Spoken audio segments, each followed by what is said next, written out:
Hi guys, and welcome back to my channel, Dark Flames. Thank you for joining me for my third episode. I've just been so happy with the people who have been supporting me and the people who have been commenting and showing their love.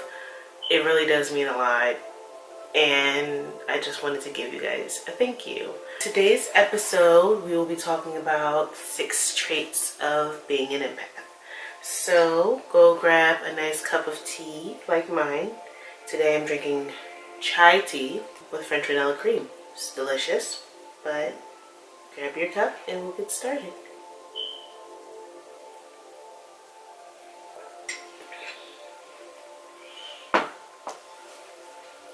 Okay, so most of you may be wondering, what is an empath?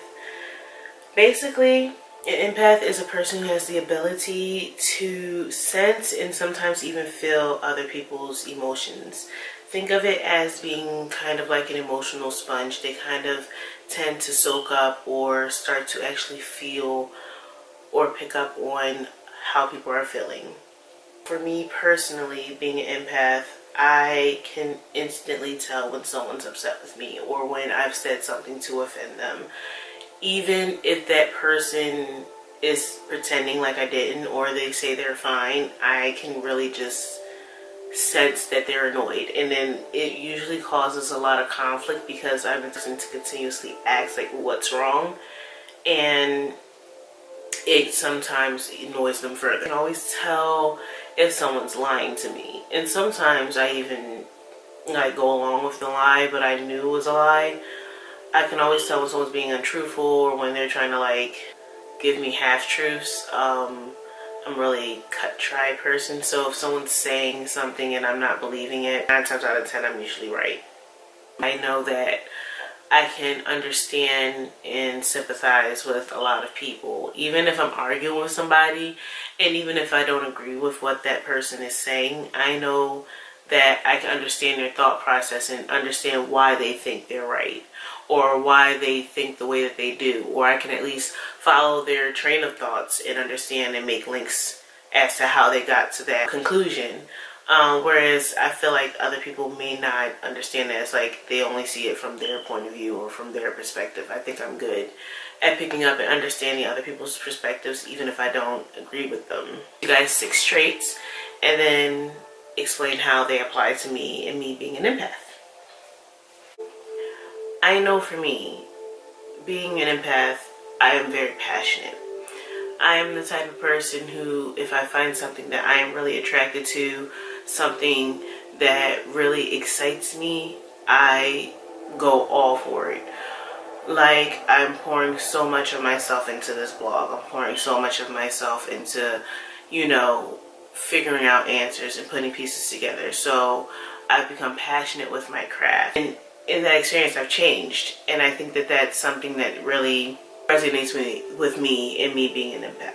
Whatever I am interested in, I am very passionate about it. And I have no problems talking about it or expressing how I feel about it. That is one of the traits of being an empath.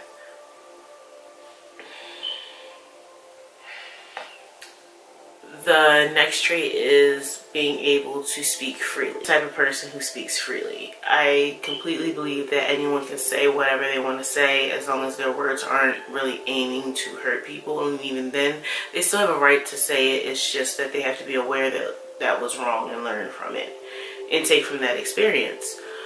I just feel like being an empath and being able to vocalize how you feel and being able to tell someone in a mature manner how you're feeling, that is something that I'm learning about. I've been told multiple times that my mouth, I have no filter. Like, believe it or not, I have a cursing problem. Like, I curse for no damn reason. Like, for everything. I curse when something's good. I curse when something's bad. I curse when I'm happy. I curse when I'm sad. I have no filter, and that is because I feel like I should be able to say whatever I want to say as long as my intentions are good and are pure. Sometimes I do say things that are probably not the best, but I think that everybody should still be able to say whatever they need to say and get it off their chest, because I think that is a healthy outlet. As long as you can always go back to the words that you spoke and look back on them, and if they were wrong, be able to see what you said wrong and learn it from that experience. So me being an empath, being able to speak my truth and speak my feelings, whether people like it or not, I think I should still, or anybody should still have the right to say what they want to say, and just be able to look back on it and that be a learning experience for that person.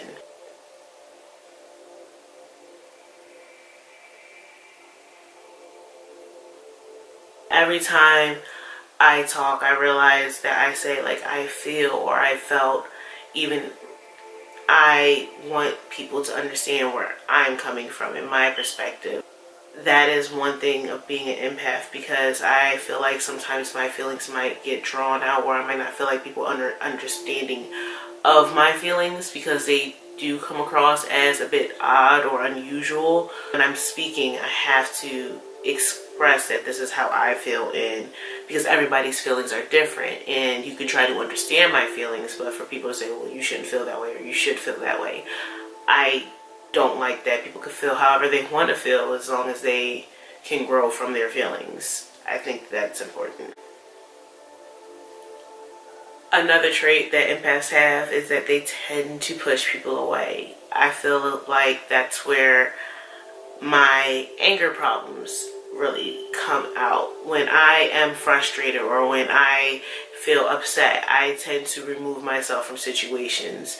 There have been times where I've gotten into arguments with my sisters and I have just hung up the phone and not talked to them, or it's been times I've gotten out of moving cars because I had to like remove myself from a situation because it used to get so emotional from it. So I kind of isolate myself in times.